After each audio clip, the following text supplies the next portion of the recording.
Welcome back to the STP essay, Part 8 and 9. This content is brought to you by the Men on the Border Facebook group. So if you have a Facebook account, you can head over there. The link is in the description and show them some love.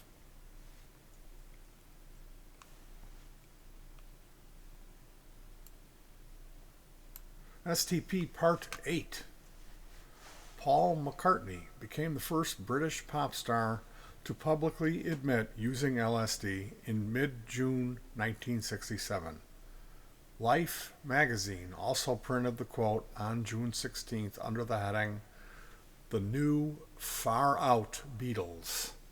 They're grown men now and creating extraordinary musical sounds."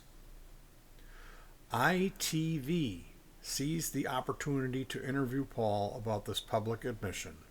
The controversy would be used for discussing the responsibilities of celebrities and journalists. The interview was filmed on June 19th in Paul's backyard garden and telecast in Britain later that evening. In Life magazine, Paul was quoted as saying, "After I took LSD, it opened my eyes. We only use 1/10 of our brain. Just think what we could accomplish if we could only tap into that hidden part. I mean, it would mean a whole new world." And something of a new world it became when on June 25th the Beatles performed on Our World, the first ever global live television broadcast. The Beatles were surrounded by various friends: Mick Jagger, Chrissy Shrimpton, Keith Moon, Kim Kerrigan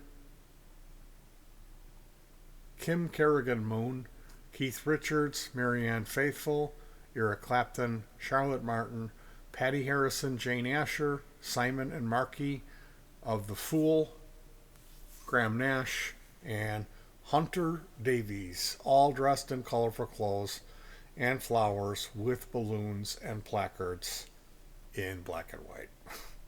BBC had advertised it as linking the 5 continents and bringing man face to face with mankind in places as far apart as Canberra and Cape Kennedy, Moscow and Montreal, Smorkland and Soderfors, Takamatsu and Tunis. 400 million people watched the show live from Abbey Road, Studio One. In San Francisco, All You Need Is Love played at precisely 1:36 p.m.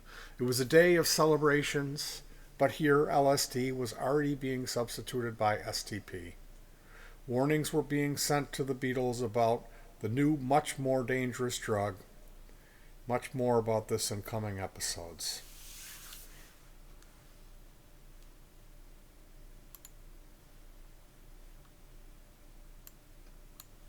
Part 9. On 25th of June, 1967, on the same day and closely after the Beatles had performed All You Need Is Love on global live television, Jimi Hendrix improvised a gig in San Francisco. Inspired by perhaps the love in the air, the band used borrowed equipment and stood atop a flatbed truck in the Golden Gate Park. Those flower people are really groovy. All the bands are playing for free. That's what I call groovy. Groovy teamwork. It was one of the best gigs I've ever played. Quote from Jimi Hendrix. This was in the afternoon before 2 final evening performances at the Fillmore, a residency which had become a huge success. Having completely won over San Francisco, the reward was what they all, including their tour manager, were spiked with acid that night. The tour manager, Jerry Stickles, later learned that the trip the tour manager, Gary Stickles, later termed the trip as grim. We can guess what kind of acid it was, and sure enough, it seemed to have lasting effects on Jimi too. STP. The next day, Jimi moved to Los Angeles and the mansion of Peter Tork of the Monkees fame. Doug Hastings remembers him Doug Hastings. The next day, Jimi moved. The next day, Jimi Hendrix moved to Los Angeles in the mansion of Peter Tork of the Monkees. Doug Hastings remembers him from a jam with Buddy Miles, David Crosby, and Stephen Stills. About 15 feet away from us, off in a corner with his back to us, playing with his wah-wah pedal. Jackson Browne remembers the nude female drummer. Peter Tork's home was known to be a real party central back in the days. That was our first jam. That first day jam was followed by a demo recording of the STP with LSD song. A strange claustrophobic song and a departure in guitar style for Jimi, plus topical lyrics to go with it.